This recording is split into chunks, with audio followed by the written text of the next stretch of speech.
Hai, halo semuanya, selamat malam. Ketemu lagi dengan saya Adi Kurniawan. Tentu saja masih di channel kesayangan kita, Bleh Channel. Malam hari ini kita kepengen ngobrol santai, Val. Kebetulan ini adalah resto, kita sedang makan di restoran Bali Eco di Jalan Es Parman Raya Semarang ya. Nah, Bali Eco ini adalah restoran yang fokus untuk menyediakan makanan-makanan khas Indonesia banget nih. Ya, salah satunya nanti kita akan makan bareng, akan mencicipi. Yang pasti teman-teman nanti kita juga akan sharing dan edukasi. Kebetulan di lokasi restoran ini juga dibikin kolam dengan landscape sedikit taman, dan kolamnya ini temanya adalah minimalis. Meskipun isinya bukan koi ya, nanti kita akan bahas di depan. Nah, seperti apa sih restoran Bali Eco ini? Seperti apa suasananya dan menu-menu apa yang favorit, dan yang pasti ini sangat rekomen sekali. Kita saksikan dulu cuplikan video berikut ini ya.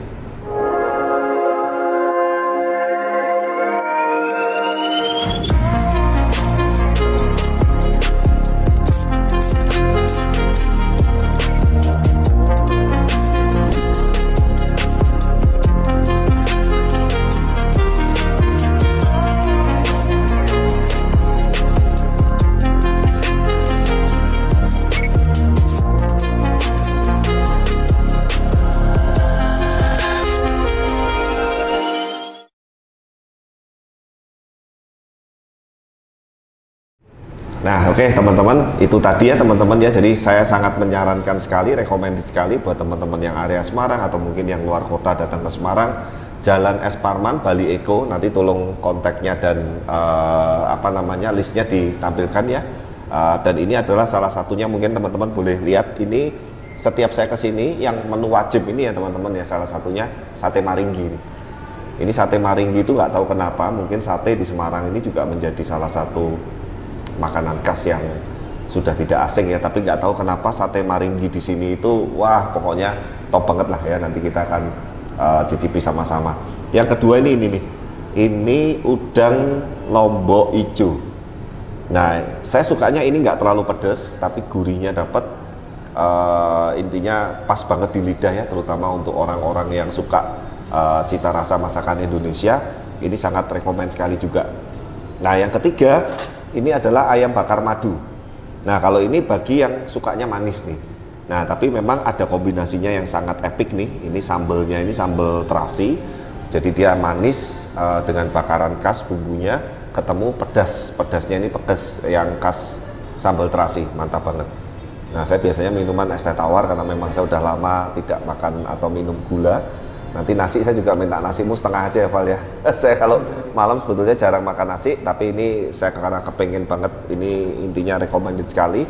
Nah, satu yang terakhir ini untuk penutup pelutnya ini adalah, ini apa sih namanya Val ya? Getuk. Getuk ya, getuk. Jadi dia seperti getuk digoreng mirip-mirip kayak pastel.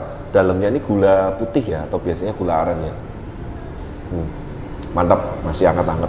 Nah, kita sambil makan dulu. Kita makan dulu sebentar, Val. Setelah itu kita baru keluar untuk vlog yang untuk kolam koi. Teman-teman, sudah selesai. Ludes semua nih, Val. Ini yang makan banyak kameramennya ya, bukan saya ya. Saya cuman ayam udang sedikit. Nah, tuh yang senyum-senyum yang megang kamera tuh yang makannya banyak tuh. Nasi juga sedikit, yang pasti top. Ini salah satu tempat favorit saya kalau pas di Semarang, kalau pengen Indonesian food lengkap. Kemudian juga ada ikan, seafood, dan lain-lain. Intinya sangat rekomend sekali. Nah, kita sekarang bahas yang kolam koinya ya. Kolamnya isinya kebetulan bukan koi, tapi isinya ikan nila, ikan gurame, dan ikan konsumsi untuk menyuplai stok untuk ikan-ikan di restoran ini. Yuk kita jalan keluar, Pak. Oke, nah teman-teman, kita udah selesai makan. Sekarang kita kepengen review pengerjaan kolam koinya. Jadi intinya waktu awal resto ini dibuat, saya dikontak oleh beliau. Awal tuh yang kontak itu malah staffnya dulu, Val. Nah, staffnya ngomong, Pak ini mau bikin resto baru di Semarang, Semarang atas, bla bla bla. Kita kepengen bikin kolam sama bles, tapi nantinya diisi ikan gurami sama nila, ikan konsumsi. Saya kan bingung. Dalam hati saya ini beneran atau enggak gitu loh. Saya kasih pengertian, Pak. Spek untuk kolam kita itu standarnya bla bla bla bla bla. Untuk koi itu nggak murah loh. Kalau cuman untuk ikan gurami atau ikan nila, saran saya bikin aja sama yang pond builder yang ibaratnya ya namanya untuk ikan nila kan ya tahu sendirilah teman-teman ya, tapi singkat kata nggak mau Pak, katanya bosnya harus sama Blaze. Saya sempat bingung, akhirnya nggak lama beliaunya telepon saya langsung, ownernya, baru saya sadar oh ternyata ini adalah punyanya beliau, Pak Hasan. Nah saya sedikit cerita teman-teman, beliau ini salah satu kawan lama saya dari zaman kuliah. Dan kalau kamu tahu Val, Blaze Koi bisa bertahan sampai sekarang ini, kita pernah ngalami masa sulit waktu corona, pandemik, itu beliau bantu saya banyak sekali yang saya nggak bisa berkata-kata. Intinya beliau terlalu baik sama saya lah, singkat kata beliau udah kasih mandat, saya langsung berangkat dengan Aan waktu itu ya, langsung kita konsepkan. Nah seperti apa dulu prosesnya dari awal, pembuatan kolamnya, ini semuanya juga bukan yang terus kolam sekadarnya apa, tapi speknya segala macam kita nanti akan tonton melalui video berikut ini.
Oke teman-teman ya, jadi ini ada dua bagian kolam ya teman-teman ya.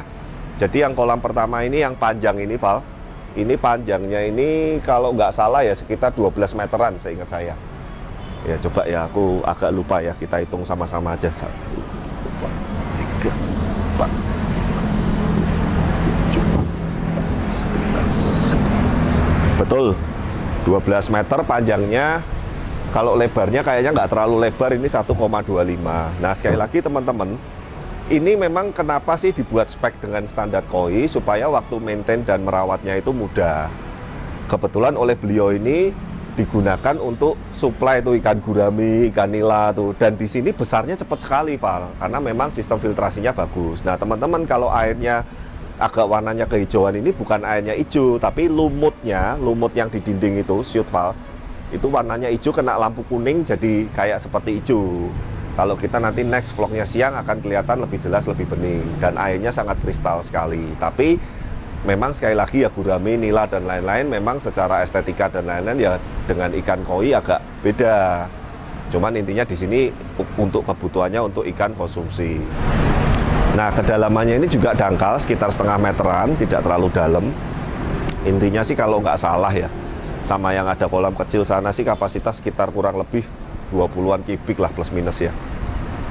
Nah ini filternya di sini nih teman-teman, kok nggak kelihatan filternya Pak? Nih filternya aja tutupnya lain daripada yang lain teman-teman. Biasanya pakai decking kayu ulin atau apa, karena di sini untuk lewat staff, ngedrop ikan, ngedrop untuk ransum-ransum restoran, ini dikasih beton. Wah kalau pas ngangkat Val, kamu pernah nggak waktu buka filternya ini? Alatnya di samping itu. Hah? Alatnya di samping. Tuh alatnya pakai kerean tuh teman-teman ya. Jadi sebetulnya memang tidak disarankan sih, tapi sekali lagi karena di restoran ini kebutuhannya itu untuk lewat-lewat jalan mobil yang berat, jadi ya kalau nggak dikasih beton cor seperti ini ya juga nggak kuat, takutnya seperti itu. Ya temanya minimalis teman-teman, dengan ada guci yang 4 ini ya. Memang kalau guci kena outdoor full ini kan nggak ada tutupnya sama sekali, kamu shoot ke atas Val, atasnya tuh. Nah jadi panas hujan apa biasanya memang yang cepat berlumut itu yang gucinya ini memang biasanya harus sering bersihin seperti itu. Depannya dikasih rumput krokot, tanaman-tanaman sederhana, ya tidak terlalu kompleks lah, karena memang sebetulnya ini hanya menunjang restoran yang ruangan bagian depan ini supaya ibaratnya nggak gersang lah seperti itu. Nah, yang kemudian yang kedua, kita lihat kolam yang kecil ini, Val. Filternya jadi satu, tapi kolamnya ini terpisah ya, karena ada akses pintu masuk yang menuju ke restoran. Yang di sini isinya apa ini? Nila merah ya? Iya. Kamu kayaknya yang lebih hafal nih. Saya kurang hafal ikan-ikan konsumsi itu. Ya, beningnya bening, cuman ya sekali lagi karena lampu kuning dan lain-lain, jadi kayak kehijauan, tapi nggak tahu di kamera kelihatan bening atau kelihatan hijau. Kalau kita ngelihat langsung di sini bening. Ya, jadi inilah teman-teman, makanya kenapa awal saya sempat ragu, karena memang hanya untuk spek restoran yang diisikan konsumsi kan sayang banget dengan bikin standar dan spek kolam yang seperti kita buat untuk kolam-kolam koyang pada umumnya, seperti itu. Nah, kemudian depan sini juga area parkir, ini untuk ngedrop tamu, untuk customer yang datang ke sini, ya intinya tidak terlalu sulit lah. Yang pasti teman-teman, saya sangat berterima kasih sekali, terutama kepada Bali Eco, restoran Es Parman di Semarang, dan terutama kepada beliau yang saya bilang jasanya untuk Bless ini, saya jujur lah, beliau ini baiknya melebihi dari saudara saya sendiri, banyak membantu saya. Kita waktu nggak punya job project, saya ingat suruh datang ke rumahnya, udah pokoknya ini ada uang sekian, kamu bikinin kolam gitu. Padahal dia nggak suka koi, beliau nggak suka ikan sebetulnya, tapi hanya saya tahu itu untuk membantu Bless supaya ibaratnya kita bisa berjalan lah. Karena waktu corona itu teman-teman, kalau saya boleh cerita sedikit, kita pernah di satu titik yang sampai bayar gaji karyawan aja nggak cukup. Ya, saya sampai jual mobil, saya sampai jual barang-barang yang nggak penting, intinya ya harus survive, atau karyawan atau staff itu harus saya utamakan dulu. Tapi ya berkat beliau dan berkat saya yakin Tuhan juga begitu baik ya. Jadi mungkin buat teman-teman yang saat ini ada di kondisi sulit, percaya pokoknya berjuang aja, terus bekerja dan berusaha, dan saya yakin pasti akan ada jalan keluar. Nah, puji Tuhan sekarang kita udah bagus lagi lah. Saya nggak bisa lupa lah ibaratnya jasa dan kebaikan-kebaikan beliau. Ya mungkin cukup itu ya, Val ya. Kita udah harus balik, udah agak capek ini, kita dari awal muter ke project. Ini sudah agak malam, nanti mungkin berikutnya kita akan upload lagi. Ada beberapa project baru dan ada pekerjaan baru. Yang pasti teman-teman, buat semuanya yang ada di Semarang, jangan lupa kalau ke Semarang mampir di Bali Eco, Jalan Es Parman di Semarang Atas. Dan jangan lupa tonton terus video kami, like, comment, subscribe, dan see you di video-video berikutnya. Bye!